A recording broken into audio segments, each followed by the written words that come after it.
Hello everyone, good morning, नमस्कार, जय हिंद। मैं आपका जीएस एजुकेटर रोहित कुमार स्वागत करता हूं voice for study which is a part of an academy.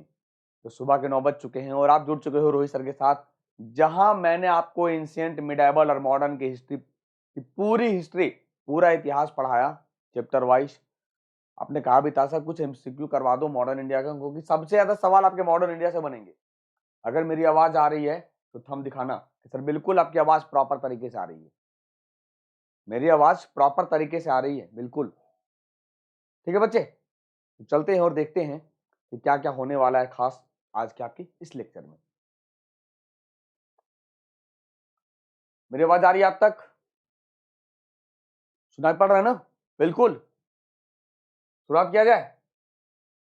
कौन कौन जुड़ चुका हमारे साथ? स्वीटी, राजेंद्र, कोरोना वैक्सीन, अजय, वाल्मीकि, छोटी शर्मा, सतन, क्या बात है, बहुत बढ़िया। आइए समझते हैं। क्लास शुरू करने के पहले फिर से मैं आपको बता दूं कि कल यानी 8 अक्टूबर को ये बैच शुरू हुआ था पॉलिटी चैप्टर वाइज। अगर आपने ज्वाइन किया है तो मजा आया होगा बिल्कुल, क्योंकि देखो मेरा मानना है कि 40 में से 35 तभी कर पाएंगे हम जब चैप्टर वाइज हम प्रैक्टिस करेंगे, चैप्टर वाइज हम देखेंगे। ठीक है, चलिए तो देखते हैं, शुरुआत करते हैं कहानी आपकी कि बिल्कुल सही है। इसके बाद क्या होगा? ठीक है, चलिए। तो ये 8 तारीख से बैच शुरू हुआ है, आपको याद रखना। टाइमिंग इसकी कितनी है? दोपहर 12 बजे, 12 PM पे, 12 PM पे, ठीक है। और 7 अक्टूबर से बैच शुरू हुआ था जनरल साइंस, आपको याद होगा। इसकी टाइमिंग 3 to 4 रखी गई है, 3 to 4 रखी गई टाइमिंग इसकी। तो ये 3 to 4 इसीलिए क्योंकि आने वाले समय में आपको 1 घंटे का क्लास देखने को मिलेगा स्टूडियो चैनल पे, इसीलिए रखा गया। ठीक है, तो अगर आप फाउंडेशन बैच ज्वाइन करते हैं, बेसिक अपना अच्छा करना चाहते हैं कि नहीं सर हम अपना बेसिक मजबूत करना चाहते हैं, तो आप ज्वाइन कर सकते हो इस पार्टिकुलर बैच को, जो आपका फाउंडेशन मजबूत करेगा। और आने वाले समय में जो भी पेपर होगा बच्चा, CHSL, CGL, MTS, CPO, उसमें जबरदस्त तरीके से फायदा देगा। तो आज है आपके सामने टेस्ट इतिहास का। लेकिन क्लास शुरू करने के पहले, आज हो गया 9 तारीख, कल है 10 अक्टूबर, आपके लिए बहुत बड़ा टेस्ट, सरप्राइज। इसमें जरूर पार्टिसिपेट करना। इसीलिए 4 टेस्ट हैं, उस 4 टेस्ट में ये पता चल जाएगा कि ऑल ओवर इंडिया में जितने भी बच्चा टेस्ट दिया वो कौन है टॉप 3। और सबसे बड़ी चीज टॉप 3 तो है ही आपके लिए, मतलब कहें कि 100 सवाल के प्रैक्टिस हो जाएंगे। ये पता चलेगा ऑल ओवर इंडिया में कि मेरी पोजीशन कहां है, क्योंकि 1 करोड़ से ऊपर बच्चा फॉर्म भरा है NTPC का। आप भी अपने आप को देखिए कि मैं कहां हूं। ठीक है, और इसका एनालिसिस 11 तारीख को होगा सुबह 10 बजे अनअकैडमी पे, GS का मेरे साथ में। ठीक है, चलिए शुरुआत करते हैं हिस्ट्री टेस्ट की। तो देखते हैं कि कौन कौन से सवाल आपके लिए होने हैं। पहला सवाल क्या होगा? कहता उत्तर प्रदेश के चौरी चौरा में हिंसक घटना निम्नलिखित में से किस आंदोलन के दौरान देखने को मिलता है? सिविल डिसोबीडियंस, सविनय अवज्ञा आंदोलन, असहयोग, भारत छोड़ो, पूर्ण स्वराज। सवाल कहता है क्या कि उत्तर प्रदेश में चौरी चौरा में जो हिंसक घटना घटा, ये किस आंदोलन के दौरान देखने को मिला? तो आपको याद होना चाहिए कि सर ये देखो, इसको निकालो ना बच्चे, 1930 में हुआ था ये ऐसे ही खत्म हो गया। क्यों? क्योंकि चौरी चौरा घटना घटी थी 5 फरवरी 1922 को। तो 5 फरवरी 1922 को घटना घटा है, ये 1930 है, ये ऐसे खत्म हो गया। एलिमिनेट करो, जब तक एलिमिनेट नहीं करोगे तब तक चीज आपके लिए आसान नहीं होगा। क्विट इंडिया मूवमेंट 1942, पूर्ण स्वराज की डिमांड किया था अंग्रेजों से हम लोगों ने 1929 में। एकमात्र ऑप्शन बचता है, एकमात्र ऑप्शन बचता है आपके लिए असहयोग आंदोलन, नॉन कॉपरेशन मूवमेंट, जो 1 अगस्त 1920 को शुरुआत हुआ था। तो 5 फरवरी 1922 को चौरी चौरा घटना कहां? गोरखपुर में, याद रहेगा। तो चौरी चौरा घटना 5 फरवरी 1920 को ब्रिटिश भारत में संयुक्त राज्य के गोरखपुर जिले चौरी चौरा में घटित हुई, जब असहयोग आंदोलन में भाग लेने वाले प्रदर्शनकारियों का एक बड़ा समूह पुलिस के साथ भिड़ गया। 3 लोग मारे जाते हैं, पुलिस थानों को आग लगा दिया जाता है, जिसमें से 22 से 29 लोग मारे जाते हैं। ठीक है, नेक्स्ट सवाल, satyagraha at which of the following places earned Vallabhbhai Patel the title of Sardar. निम्नलिखित में से किस स्थान पर सत्याग्रह ने वल्लभ भाई पटेल को सरदार की उपाधि दी? खेड़ा, अहमदाबाद, बारदोली या दांडी? बिल्कुल आसान सवाल। क्या कहता है कि बिल्कुल समझना कि निम्नलिखित में से किस स्थान पर सत्याग्रह ने वल्लभ भाई पटेल को सरदार की उपाधि दी? यानी सीधा सा मतलब है भैया कि सरदार वल्लभ भाई पटेल ने किस आंदोलन में पार्टिसिपेट किया था? तो आपको याद होगा 1928 में 1928 में बारदोली में सत्याग्रह हुआ था। इस बारदोली सत्याग्रह में वल्लभ भाई पटेल पार्टिसिपेट करते हैं। पार्टिसिपेट करने के बाद यहां की महिलाएं, फीमेल्स ने इन्हें सरदार की उपाधि दी। अगर आपके ऑप्शन में फीमेल्स नहीं है बारदोली की महिलाएं, तो ऑप्शन में गांधी जी होगा।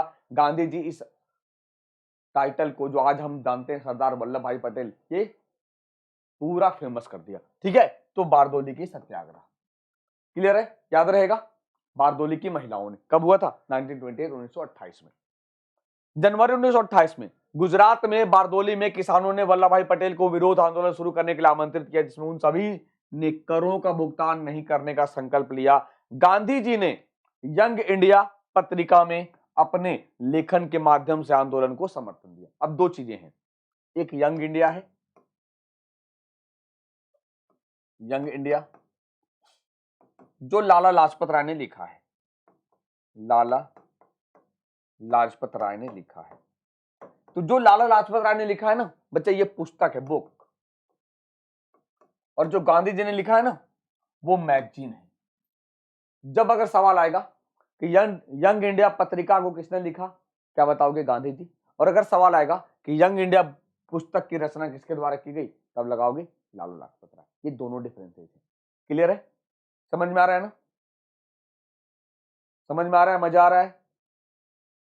तो थंब लगा। अरे यार कितनी बार बोलना पड़ेगा लाइक करने के लिए? बताओ, लाइक तो कर दो कम से कम, शेयर तो करोगे नहीं, तो लाइक ही कर दो कम से कम।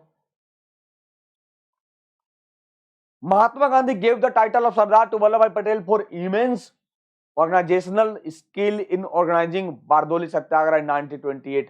महात्मा गांधी ने 1928 में बारदोली सत्याग्रह के आयोजन में अपार संगठनात्मक कौशल के लिए वल्लभ भाई पटेल को सरदार की उपाधि दी। फिर से आपको बताएंगे कि बारदोली की महिलाएं अगर ऑप्शन में है तो गांधी जी को भूल जाना। बारदोली की महिलाएं अगर ऑप्शन में है तो गांधी जी को अब भूल जाना। क्लियर, समझ में आ रहा है ना? आगे देखते हैं, चलो। At which of the following places did Mahatma Gandhi launch a satyagraha to help the oppressed indigo farmers? निम्न में से किस स्थान पर महात्मा गांधी ने उत्पीड़ित इंडिगो किसानों की मदद के लिए सत्याग्रह शुरू किया था? खेड़ा, बारदोली, चंपारण या दांडी? बहुत आसान सवाल है ये, बहुत आसान सवाल। थोड़ा सा दिमाग लगाओ, सवाल का जवाब पाओ। क्या होगा कि at which of the following places did Mahatma Gandhi launch a satyagraha to help the oppressed indigo farmers? तो जहां इंडिगो फार्मर्स की बात आया तो आपको याद होनी चाहिए कि इंडिगो यानी नील की खेती। नील की खेती, जब नील की खेती की बात करता है तो नील की खेती कहां देखने को मिला था? चंपारण बिहार में 1917 में।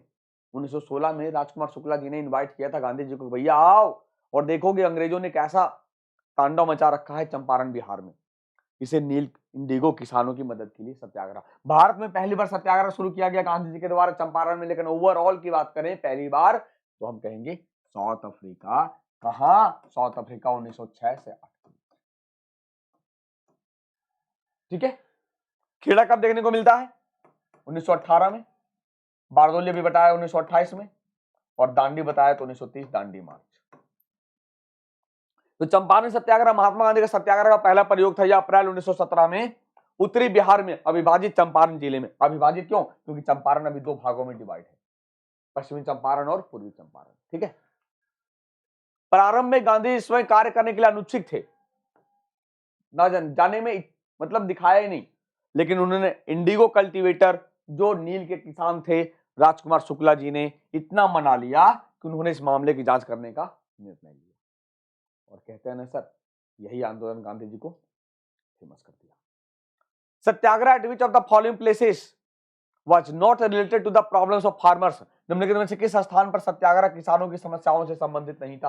बिल्कुल आसान सवाल, बताओ क्या होगा, बोलिए। तो कहता क्या बच्चे, बिल्कुल आसान सवाल, अहमदाबाद मील मूवमेंट ये किससे था? ये मील के लेबर, मील मजदूर, किससे था? मील के मजदूर से संबंधित था। सवाल कह रहा है किसानों से संबंधित है। तो देखो किस स्थान पर सत्याग्रह किसानों की, खेड़ा किसान से था, बारदौली किसान से था और चंपारण किसान से था, जबकि खेड़ा में भी वही था। ये केवल अहमदाबाद। पहली बार गांधी जी ने यहां फास्टिंग स्ट्राइक की थी, भूख हड़ताल, फास्टिंग स्ट्राइक की थी, भूख हड़ताल की थी, बिल्कुल याद रखना। तो अंग्रेजों के अधीन शहर में कपास उद्योग का विकास हुआ और 20वीं शताब्दी का अहमदाबाद एक आधुनिक औद्योगिक शहर बन गया। 1917 के प्लेग बोनस के सवाल पर फरवरी मार्च 1918 में गुजरात मिल मालिकों और श्रमिकों के बीच संघर्ष की स्थिति पैदा हो गई थी, बिल्कुल याद रखना। 35% बोनस देने का फैसला किया गया था गांधी जी के भूख हड़ताल करने के बाद में। गांधी को अहमदाबाद के अनसुईया बेन साराभाई, उनके भाई अंबालाल साराभाई, मिल मालिकों के कारण मिल के अमीर मिल मालिक द्वारा आमंत्रित किया गया था। निम्नलिखित में से कौन टाइम पत्रिका के शीर्ष 10 सबसे प्रभावशाली प्रदर्शनों में से एक है? सोचो, टाइम मैगजीन की बात करते हैं। भारत छोड़ो आंदोलन, चंपारण सत्याग्रह, बारदौली सत्याग्रह, नमक सत्याग्रह। सवाल नंबर 5, जल्दी क्या होगा ये? तो कौन टाइम पत्रिका के शीर्ष 10 सबसे प्रभावशाली प्रदर्शनों में से एक है? नमक सत्याग्रह।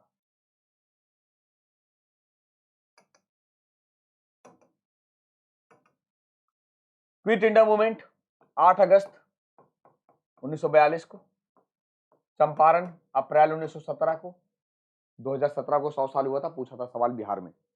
बारदौली जनवरी 1928 में, और सॉल्ट सत्याग्रह की बात करें तो 12 मार्च 1930 को शुरुआत होता है नमक सत्याग्रह, दांडी मार्च।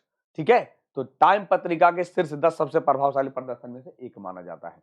12 मार्च 1930 को सब महात्मा गांधी ने गुजरात के अहमदाबाद में साबरमती आश्रम से राज्य के तटीय क्षेत्र में दांडी गांव तक नमक पर अंग्रेजों द्वारा लगाए गए कर के विरोध में एक ऐतिहासिक नमक मार्च शुरू किया था। नमक मार्च शुरू किया था, ठीक है।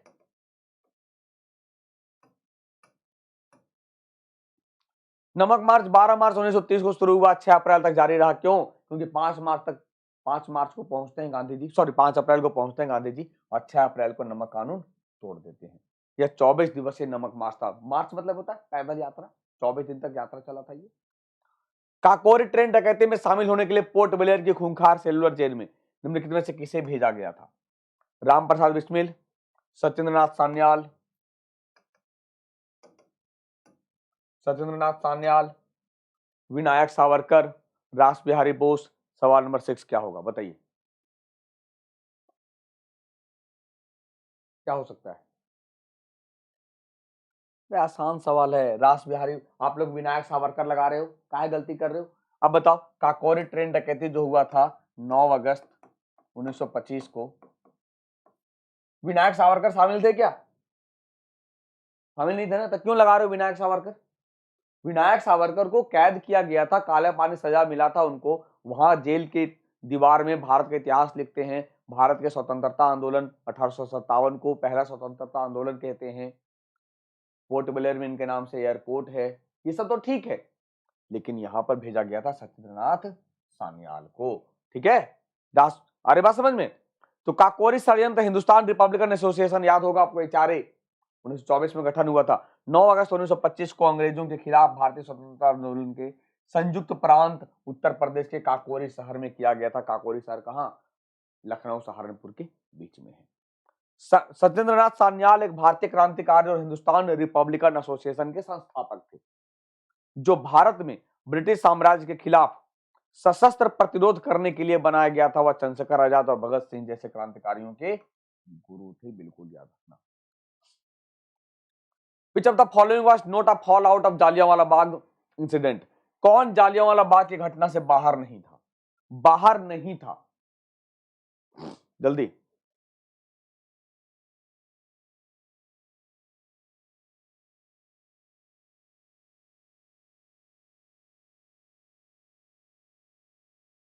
आई बात समझ में? देखो, ये बाहर था क्या जालियांवाला बाग हत्याकांड से? बिल्कुल बाहर था। एक मिनट रुकना बच्चे, यहां पर कर दो बाहर था, ठीक है। हाँ अब सही है। तो कौन जालियांवाला बाग की घटना से बाहर था? क्यों बाहर था?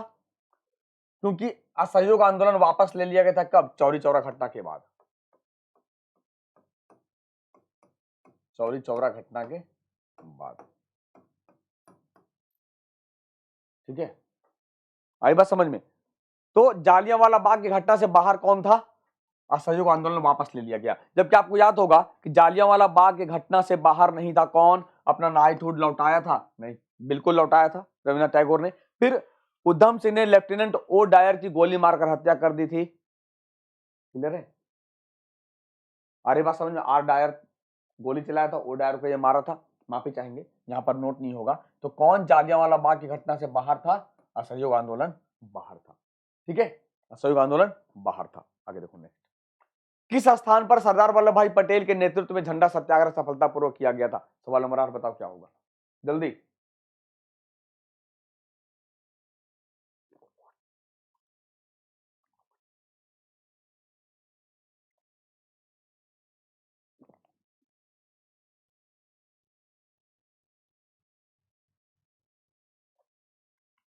बताओ ना, नागपुर।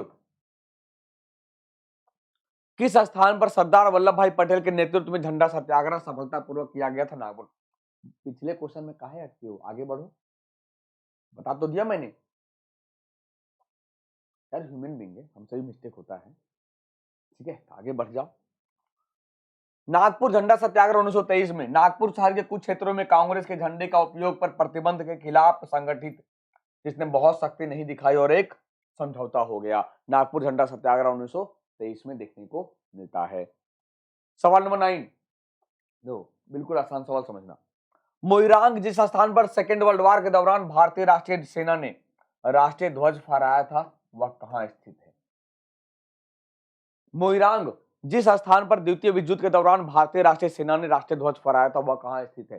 त्रिपुरा, अंडमान द्वीप, बांग्लादेश, मणिपुर, क्या होगा? मणिपुर। याद रखो ना, M for Moirang, M for Manipur, Meghalaya मत लाना। तो कहां? मणिपुर है, ठीक है। तो द्वितीय विश्व युद्ध के दौरान मोइरांग भारतीय राष्ट्रीय सेना का मुख्यालय था। ये इंपॉर्टेंट है आपके लिए। भारतीय राष्ट्रीय सेना के कर्नल शौकत मलिक ने 14 अप्रैल 1944 को मोइरांग में दूसरी बार भारतीय धरती पर तिरंगा फहराया था, बिल्कुल याद रखना। सवाल नंबर 10, स्टुटगार्ट जिस स्थान पर मैडम भिकाजी कामा ने भारतीय ध्वज फहराया था, वह कहां स्थित है? France, Japan, Germany, America. सवाल नंबर 10 जल्दी बताइए क्या होगा जल्दी।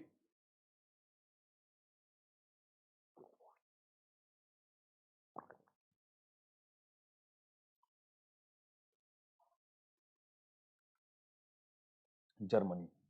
तो पहली बार भारत से बाहर झंडा फहराया गया मैडम भिकाजी कामा द्वारा स्टुटगार्ट, कहां पर है ये? जर्मनी में। भारतीय क्रांतिकारी की मां कहते हैं इसे, किसे? मैडम भिकाजी कामा को, याद रखना, ठीक है ना बच्चे? क्लियर है? तो मैडम कामा को भारतीय क्रांति की मां के रूप में जानते हैं। 22 अगस्त 1907 को मैडम भिकाजी कामा ने जर्मनी में स्टुटगार्ट में विदेशी धरती पर भारतीय ध्वज फहराने वाले पहले व्यक्ति बने हैं, ठीक है।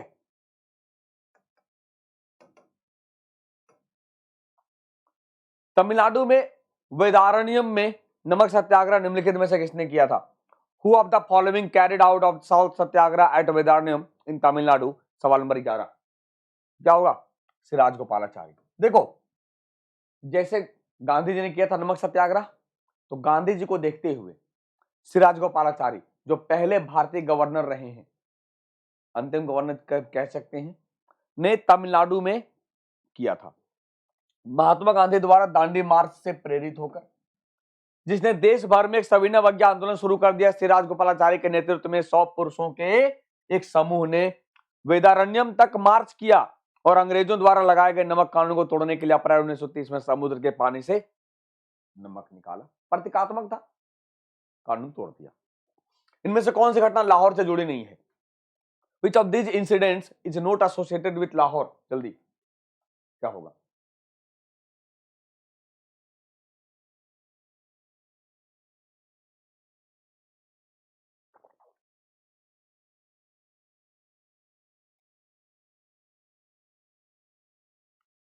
देखो, लाहौर से जुड़ी नहीं है। आपको याद होगा 1931 में कराची अधिवेशन में सरदार वल्लभ भाई पटेल ने अध्यक्षता की कांग्रेस की और मौलिक अधिकार की मांग की। जतिन दास का उपवास लाहौर में हुआ था बच्चे, भगत सिंह का निष्कासन भी लाहौर में हुआ था और पूर्ण स्वराज की मांग लाहौर में हुआ था 1929 में। सवाल नंबर 13, ग्वालियर टैंक मैदान जिस पर अरुणा आसफ अली ने भारतीय तिरंगा फहराया था वो कहां है? पोर्ट ब्लेयर, बंबई, लाहौर, चटगांव। सवाल नंबर 13 कब की बात है पता है? ये घटना घटती है, आपको याद होगा 8 अगस्त 1942 को भारत छोड़ो आंदोलन के समय। तो भारत छोड़ो आंदोलन के समय जो प्रस्ताव लाया जाता है वर्धा में, महाराष्ट्र के पास, ग्वालियर टैंक मैदान में प्रस्ताव लाया जाता है। यहीं पे झंडा फहराती है कौन? अरुणा आसफ अली, जिन्हें भारत रत्न भी मिला है, याद रखना, है ना। निम्नलिखित में से किस स्थान पर सत्याग्रह अंग्रेजों के खिलाफ नहीं किया गया था? चंपारण, बारदोली, वायकॉम, खेड़ा। सवाल नंबर 14 जल्दी। सवाल नंबर 14 क्या होगा?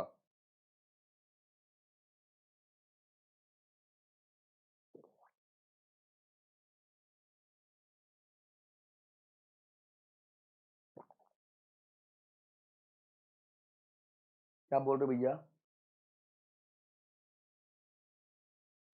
गांधी जी अनशन करने लगे, कहां करने लगे?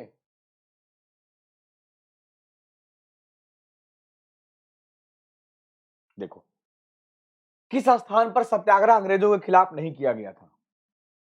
वायकॉम में। चंपारण हुआ था किसानों के लिए, बारदोली हुआ था किसानों के लिए, खेड़ा हुआ था किसानों के लिए। तो वायकॉम क्या था पता है? केरल के हिंदू समाज में छुआछूत और जातिगत भेदभाव के खिलाफ तत्कालीन त्रावणकोर केरल में एक सत्याग्रह था, बिल्कुल याद रखना, ठीक है।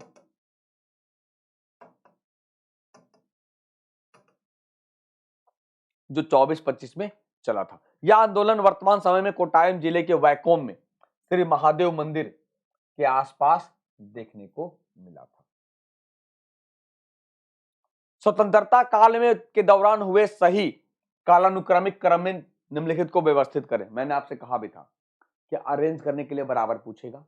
जितने भी स्वतंत्रता आंदोलन के समय घटनाएं घटी हैं, चाहे आप 1919 के आसपास देखो कई सारी घटनाएं घटी हैं, फिर 1942 के आसपास देखो कई सारी घटनाएं घटी हैं।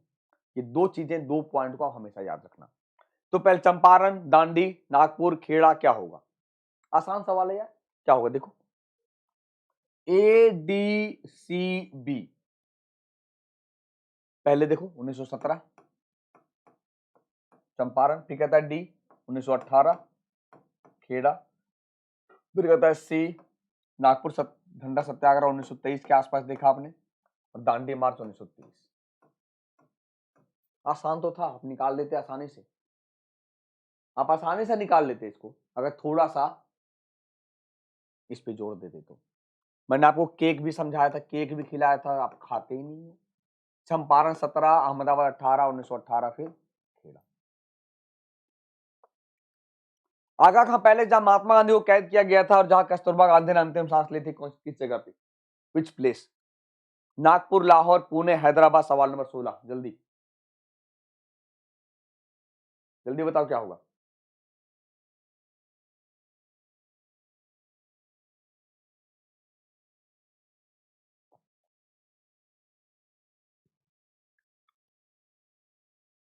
शर्म करो, पाप लगेगा पाप, ऐसे सवाल गलती करते हो। कल मैंने पढ़ाया कि आगा खां पैलेस जहां गांधी को कैद किया गया था पुणे में है, कल ही तो पढ़ाया। जेल नेहरू भी, अहमदनगर फोर्ट, महाराष्ट्र।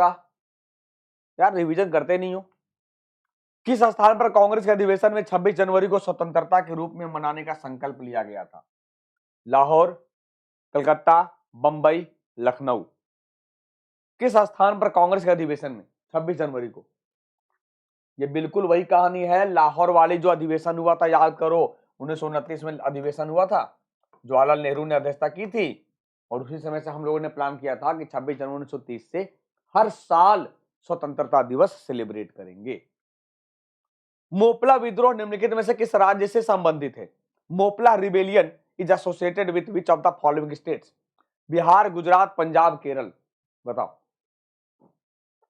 क्या हुआ ये? भैया केरल में है मोपला,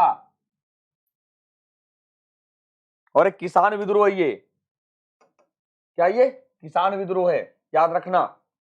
तो 1921 में मोपला विद्रोह, जिसे मालाबार विद्रोह भी कहते हैं, यहां के मुस्लिम किसान थे। 1921 में खिलाफत आंदोलन का एक विस्तारित संस्करण था। सरकार ने कांग्रेस और खिलाफत बैठकों को अवैध घोषित किया था, बिल्कुल याद रखना, ठीक है। केरल के मोपला किसान थे, इसलिए केरल में मालाबार के इरनाड और वल्लुवन तालुका में अंग्रेजों की कार्रवाई के खिलाफ प्रतिक्रिया देखने को मिली थी। कूका आंदोलन निम्नलिखित में से किस राज्य से संबंधित है? असम, बंगाल, पंजाब, महाराष्ट्र। जल्दी। कूका, अगर कुकी होता तो कुकी आंदोलन मणिपुर, याद रखना। कुकी मणिपुर, कूका पंजाब। कूका आंदोलन पंजाब, राम सिंह कूका ने किया था आंदोलन। किसने? राम सिंह कूका ने। तो लुधियाना से लगभग 7 किलोमीटर दूर भैणी के एक छोटे से गांव में 3 फरवरी 1816 को पैदा हुए गरीब बढ़ई के पुत्र सतगुरु राम सिंह ने 12 अप्रैल 1857 को भैनी साहिब में नामधारी संप्रदाय की स्थापना की और इसने आंदोलन शुरू किया था, ठीक है। सवाल नंबर 20, किस आंदोलन ने तुरंत बंगाल विभाजन का अनुसरण किया? सवाल बिल्कुल आसान है, समझना। क्या कहता है कि which of the following movements immediately followed the partition of Bengal, यानी कौन सा आंदोलन बंगाल विभाजन के तुरंत देखने को मिला था? तो निकालो ना, बंगाल विभाजन कब हुआ था? 16 अक्टूबर 1905 को। नन का ऑपरेशन कब हुआ था? 1920। ये बाहर निकाल दो, खत्म हो गया। स्वदेशी 1905 1906। सविनय अवज्ञा आंदोलन 1930।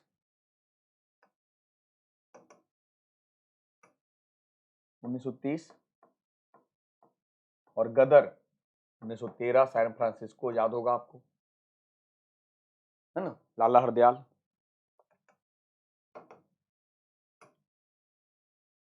तो स्वदेशी आंदोलन, लॉर्ड कर्जन वायसराय थे बंगाल विभाजन के जिम्मेदार। तो बंगाल के विभाजन के ब्रिटिश निर्णय का विरोध करने के लिए 1905 में स्वदेशी आंदोलन शुरू किया गया, जिसका उद्देश्य सरकार पर बंगाल के अन्यायपूर्ण विभाजन को लागू होने से रोकने के लिए पर्याप्त दबाव डालना था। ये था आज का session. How was the session? कैसा लगा सेशन? मजा आया? 20 सवाल में समझ में आ गया कि कैसे क्या तैयारी करनी है हिस्ट्री में हमें, है ना। मंडे को मिलेंगे तो पॉलिटी होगा। और याद रखना, सुबह 9 बजे सैटरडे और संडे को वाई-फाई स्टडी स्टूडियोज पे 9 बजे मैराथन क्लास है, बिल्कुल 40 सवाल की, जुड़ने मत भूलना। और फिर ये मैंने कहा था कि 5000 प्लस सवालों की सीरीज लेकर आएंगे, बहुत रामबाण कारगर होगा, तो आप ज्वाइन कर लेना इस बैच को, रेफरल कोड बाबर 10 लगाकर, क्योंकि हिस्ट्री तो पढ़ा दिया, अब पॉलिटी शुरू किया था 8 तारीख को, ठीक है बच्चे। इसके अलावा जनरल साइंस था, अगर आपको लगता है ऐसा कि नहीं सीईटी के आधार पर हम तैयारी करें, अभी से ही अपना बेस मजबूत करें, तो इस पार्टिकुलर बैच को आप ज्वाइन कर सकते हो। रेफरल कोड बाबर 10 जरूर लगाना ताकि 10% का रिबेट मिले। कैसे ज्वाइन कर सकते हैं? सबसे सिंपल तरीका, अनअकैडमी लर्निंग ऐप डाउनलोड करना, फिर उसे ओपन करना, ओपन करने के बाद मोबाइल नंबर डालना, 6 डिजिट ओटीपी पे वेरीफाई करवाना, वेरीफाई करवाने के बाद अपना गोल सेलेक्ट करना, यहाँ पे रेलवे एग्जाम, जैसे रेलवे एग्जाम सेलेक्ट करोगे, यहाँ देखो रेलवे एग्जाम दिखेगा, अगर आपको लगता है एसएससी तो एसएससी एग्जाम सेलेक्ट कर लो, फिर गेट सब्सक्रिप्शन पे क्लिक करना। गेट सब्सक्रिप्शन पे क्लिक करने के बाद कितने मंथ का, हम यही गलती करते हैं बच्चे, हमेशा याद रखना, कम से कम 12 महीने के सेलेक्ट करना, ताकि आपका CBT 1, CBT 2, pre means, group D सब कवर हो। 5000 फी है 1 साल का, जैसे रेफरल कोड यूज करते हो बाबर 10, ये घटकर हो जाता है 4500। 2 साल का 6000 है, जैसे रेफरल कोड यूज करते हो जाता है 5400। फिर 5400 की बात करेंगे, जब फिर आपके पास कुछ क्रेडिट पॉइंट होगा, क्रेडिट पॉइंट यूज करना और 10% रिबेट होगा। अब कैसे यूज कर सकते हैं? डेबिट कार्ड, एटीएम होगा तो आप पे कर सकते हो, क्रेडिट कार्ड में EMI करवा सकते हो। रेफरल कोड क्या लगाएंगे? BA10 बाबर 10। अगर सेशन अच्छा लगा होगा तो लाइक करना, शेयर करना अपने दोस्तों के साथ और कमेंट जरूर करना। मिलते हैं नए सेशन में मंडे से, जिसमें पॉलिटी देखेंगे। तब तक के लिए अपना ख्याल रखिए। शुक्रिया।